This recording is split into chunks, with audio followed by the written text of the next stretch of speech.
चलिए, मैं औरंगाबाद शहर की आवाम का तहे दिल से शुक्रिया अदा करता हूँ।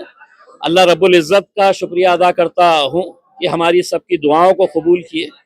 हमारे पार्टी के सदर जनाब बैरिस्टर असदुद्दीन अवैसी साहब, अकबरुद्दीन अवैसी साहब, मजलिस के तमाम जिम्मेदारान और इस शहर की वो आवाम जिसने पिछले 10-12 सालों से मजलिस का भरपूर साथ दिया है, और उन्हीं की दुआओं, उन्हीं की ताकतों की वजह से आज अल्हम्दुलिल्लाह यहाँ पर हम 30 से ज़्यादा सीटें हासिल कर चुके हैं।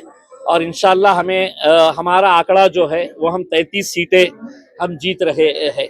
यानी कि भारतीय जनता पार्टी के बाद अगर कोई दूसरा पक्ष यहाँ पर सबसे मजबूत साबित हुआ है तो वह मजलिस इत्तेहादुल मुस्लिमीन साबित हुआ है। और हमें खुशी है, हम आवाम का तहे दिल से सर झुकाकर उनका शुक्रिया अदा करते हैं कि वो लोगों ने एक मरतबा फिर मजलिस के ऊपर भरोसा जताया, और ऐसे ऐसे आम लोगों को जो हमने टिकट दिया वो लोग आज मजलिस के टिकट के ऊपर चुन के आए हैं। हम उन्हें भी मुबारकबाद देते हैं और उम्मीद करते हैं कि औरंगाबाद शहर के विकास के लिए हम कटिबद्ध रहेंगे। हम पूरी कोशिश करेंगे शहर के अंदर अच्छा विकास हो, और भारतीय जनता पार्टी जो सिंगल लार्जेस्ट पार्टी बन के आई है वो शहर के लिए अगर कुछ अच्छे फैसले लेती है तो हम उनका साथ देंगे, और अगर नहीं लेती है तो हम एक विरोधी पक्ष का जो रोल होना चाहिए वो बखूबी अच्छी तरीके से निभाएंगे।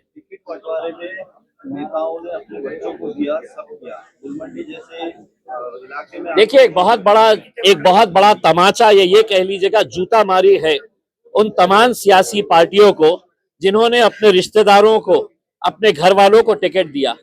अगर संजय सिरसाट अपने बेटे और बेटी के लिए करोड़ों रुपया खर्च नहीं करता तो शायद उनका बेटा और बेटी भी घर पर बैठते।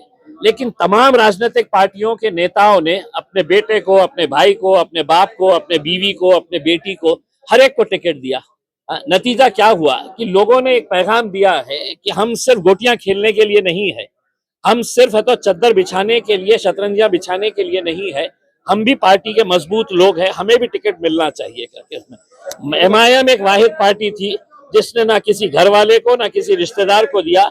हमने आम लोगों में से लोगों को उठाकर, और जो पार्टी के बारे में हमारे ऊपर इल्जाम लगाते हैं कि एमआईएम जातिवादी पार्टी है, हा? आज कितनी सारी हिंदू महिलाओं को हमने चुना कर लाया है, एसटी समाज की महिलाओं को हमने चुना कर लाया है, दलित समाज के हमारे कितने सारे भाइयों और बहनों को हम लोगों ने चुना कर लेके आया है। तो ये एक औरंगाबाद शहर की जीत है, हम ये समझते हैं। आपको लगता है कि देखिए, गुलमंडी जैसे इलाके से मजलिस की 2 सीटें जीत कर आ रही है, ये बहुत बड़ी हमारे लिए कामयाबी है।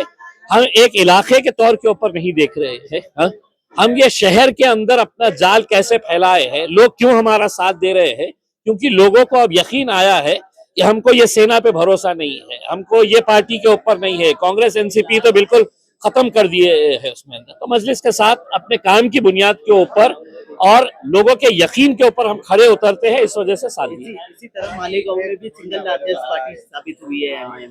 देखिए, आप पूरे महाराष्ट्र के अंदर देखिए कि गोवंडी के अंदर हम लोगों ने 4 सीटें जीते हैं, मुमरा के अंदर हम 5 सीटें जीते हैं, धुलिया में अभी तक हमारे 8 सीटें जीत चुके हैं, अमरावती में 9 सीटें जीते हैं, परभनी में 1 सीट जीते हैं, जालना में 2 सीटें जीते हैं, अकोला में 3 सीटें जीते हैं। तो मैंने ओवैसी साहब को कहा था कि ओवैसी साहब, इंशाल्लाह जहां जहां पर भी हम इलेक्शन लड़ रहे हैं, इंशाल्लाह वहां पर मजलिस की नुमाइंदगी आपको देखने को मिलेगी। कहीं ज्यादा है, कहीं कम है, लेकिन है।